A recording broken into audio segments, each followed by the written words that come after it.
Hi, folks. Frank Zarella, Zor Capital. I'm doing a quick video about the indices. We had we had a resolution this week from a box, or the box. The market's been trading in a range for the last 4 months, and we finally broke out to the upside. So I'm just going to let you know what I'm thinking here and what I think we should do going forward based on what just happened this past week.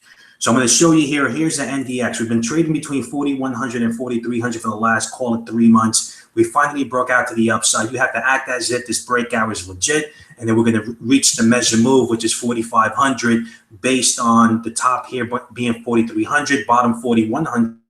That's 200 points plus the breakout gives you 4,500.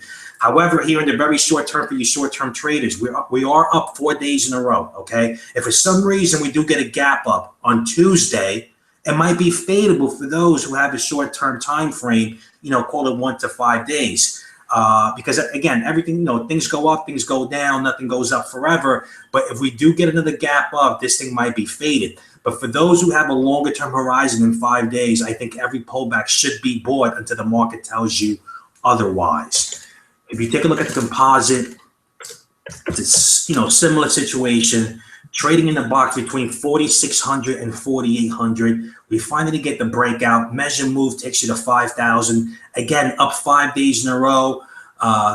You should expect a pullback, perhaps even touching 4,800 all over again. And if you want to keep it simple, as of right now, it looks like pullbacks should be bought up until the market tells you otherwise. Otherwise would be a trade under the 50-day moving average. Some people might say the trade underneath this the upper end of the box, whatever it is. But as of right now, act as if this is a legit breakout. We're going to roughly 5,000. You take a look at the IWM, similar situation. The only difference is we've been trading in the box for an entire year. The bigger the base, the higher into space it goes.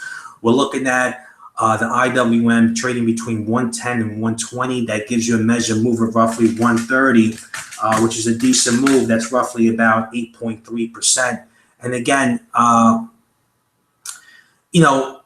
what normally happens in a box like this, you start trading sideways. At the very end, what normally happens is that we never trade back to the low end because the buyers get a little antsy, or we don't have enough sellers. And what normally happens, you get a pattern of higher lows. We can see that 1, 2, 3 right over here, and then you get the breakout. So as of right now, you have to act as if this breakout is going to touch the measure move. That's 130 in the IWM. That's roughly 5,000 on the composite, and roughly, call it 4,500 on the NDX.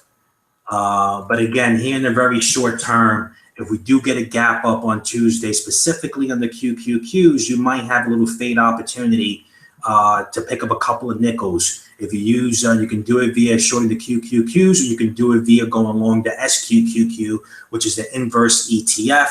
But either way, we had a resolution to this trading range to the upside. So to keep it as simple as possible, you have to believe that any pullbacks from this level that touches the upper boundary of that box, you need to buy it, and you need to make believe or act as if we're going to touch those targets. Have a good one.